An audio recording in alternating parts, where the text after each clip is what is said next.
ketemu lagi sama gue Mutia. Di video kali ini gue mau ngebahasin tentang budget guideline buat kalian yang mau mempersiapkan pernikahan gitu. Tapi sebelum itu gue mau mengucapkan selamat Hari Raya Idul Fitri. Mohon maaf lahir batin buat kalian semua yang merayakan.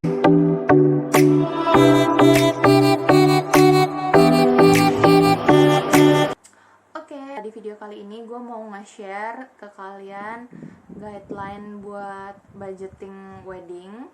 Itu berdasarkan pengalaman gue sendiri dan apa yang udah gue pelajarin gitu. Jadi waktu itu gue dapet referensi dari Pinterest, dari buku-buku wedding planner gitu, dan gue sesuaiin sama kebutuhan gue, dan itu sekarang ada di sini. Ya, kalau kalian lihat di gambar ini adalah bagian yang mungkin gue bakalan sharing ke kalian. Ini bisa di capture aja. Nah, ini perhitungan ala gue, nanti kalian bisa sesuaikan sendiri. Mungkin di video ini gue gak akan ngebahasin semuanya, tapi gue akan ngebahasin secara garis besar, oke? Yang pertama, gue akan naruh porsi yang paling besar di makanan. Kenapa makanan? Karena gue berprinsip kalau misalkan kita sebagai yang punya acara, sebagai tuan rumah, itu harus menjamu tamu dengan lebih baik dan proper gitu. Nah, salah satunya adalah menyuguhkan hidangan, jangan sampai mereka tuh kehabisan atau nggak dapet gitu.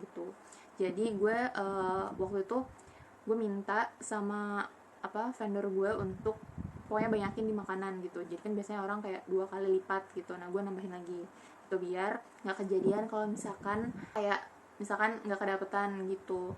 Karena gue sadar juga kalau misalkan keluarga gue tuh udah banyak gitu, jadi pasti mereka kan makan juga gitu. Nah, terus souvenir, undangan, dan yang lain-lain itu gue untuk souvenir dan undangan gue tuh online kebetulan vendornya.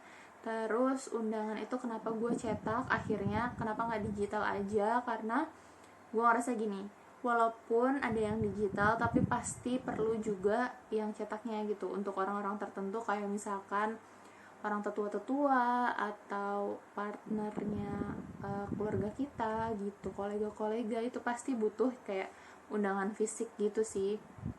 Selain itu, basic gue desain, jadi gue pengen kayak ngedesain itu sendiri dan nyetak bener-bener di yang hard kopinya gitu, biar nanti bisa gue simpen. Nanti ya someday anak gue nikah, mungkin gue bisa ceritain kali, oh iya dulu tuh ibu tuh bikin undangan sendiri kayak gini nih gitu. Jadi ada ceritanya gitu deh. Nah, terus kalau kalian nggak mau ribet, ada juga biasanya vendor buat venue kalian itu udah punya vendornya siapa-siapa aja gitu. Jadi ketika kalian booking venue, kalian bisa tanya sama mereka, kira-kira ada list vendornya nggak, apa-apa aja sih yang bisa kalian lihat gitu venue-nya. Nah, kalian bisa kepoin tuh langsung setelah dapat listnya dari mereka gitu. Itu biasanya ada paket lengkap. Biasanya si venue-nya itu udah ada, misalkan ada 5 vendor gitu, vendor wedding organizer. Biasanya si wedding organizernya ini udah punya kayak ada bajunya, ada makanan, ada musik, ada dokumentasi gitu. Bahkan si organizernya sendiri gitu yang PIC ini nih gitu, dia bisa semuanya gitu kalau kalian mau paket lengkap. Tapi kalau kalian mau custom atau kalian anaknya suka ketengan macam gue, oh ya udah, akhirnya gue kayak nyariin sendiri gitu. Kayak vendor musik gue misalkan, itu ada cerita lucu sih. Waktu nemuin si orang yang akhirnya nyanyi di acara gue itu kita ketemu di salah satu mall di Jakarta Selatan. Nah, terus dia lagi nyanyi, terus kita kayak yang, suaranya bagus ya gitu. Mau nggak ya, apa ini aja ya kita jadiin gitu, bisa nggak ya gitu. Terus tiba-tiba akhirnya gue kayak inisiatif gitu, gue nanya kan, om boleh kenalan nggak, ini bisa nggak kira-kira kalau misalkan mau dibawa timnya buat nyanyi di acara pernikahan kita gitu. Akhirnya tukeran WhatsApp, ya udah jadi deh akhirnya ketemu gitu. Nah, terus kalau pakaian kalian bisa sewa, tapi kalau misalkan kalian, kalau kayak gue kemarin, gue tuh bikin semua, dan kebetulan kan ayah mertua gue itu penjahit gitu, jadi dia kayak pengen bikinin buat anaknya gitu. Jadi gue tinggal kayak ya udah gue bikin modelnya, terus jadi kita bikin gitu. Dan kebetulan kayak baju buat pernikahannya juga gitu. Tapi kalau baju pernikahan itu dibantu sama vendor gitu. Nah, terus dekorasi tuh gue udah nempel sama si vendor makanan dan bajunya itu gitu. Jadi nggak terlalu ribet sih sebenarnya. Kalau untuk dekorasi sendiri gue tuh udah punya ini. Jadi gue bikin kayak guideline PDF. Ini adalah tone color gue, terus bunga-bunga yang kira-kira gue mau pakai tuh apa kayak gitu. Tapi kalau misalkan kalian emang nggak sedetail itu, ya nggak apa-apa sih. Biasanya mereka udah kayak punya referensi apa portfolio mereka gitu yang bisa kalian lihat. Terus yang mana yang cocok sama disesuaikan, kalian tuh maunya warna apa, biasanya kayak gitu aja. Sesimpel itu sebenarnya mereka. Cuma gue emang anaknya gak ribet aja, jadi kayak oke, maunya pakai ini, bunganya pakai itu gitu. Dan ini kayaknya yang paling orang agak keskip nih di sini, dana tak terduga. Itu tuh coba deh kalian, kalau di grafik gue yang ini tadi itu gue nyisipin dana tak terduga itu sekitar 10%.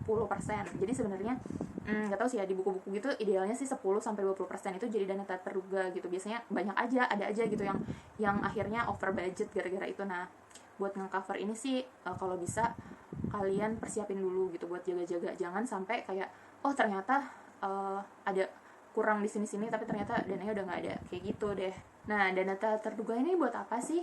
Banyak banget, kayak misalkan parkir, biasanya tuh parkir, terus misalkan tambahan souvenir, terus tiba-tiba tambahan makeup gitu. Jadi misalkan makeupnya waktu tuh cuma buat pengantin, orang tua, sama beberapa bridesmaids gitu, tapi ternyata ada kayak bridesmaidsnya nambah orangnya misalkan gitu. Nah, itu kan gak ada di perjanjian tuh. Nah, biasanya kita bisa ngobrolin sih ke si WO nya ini, boleh nggak kalau misalkan kita nambah apa gimana kayak gitu. Nah, itu biasanya dikenain charge lagi di situ.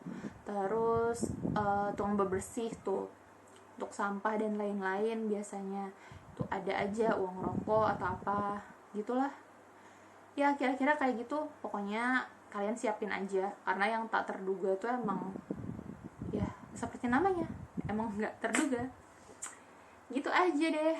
Jadi kira-kira apa ya, mungkin ini bisa dijadiin guideline atau best practice-nya buat kalian dan disesuaikan aja sama kebutuhan kalian.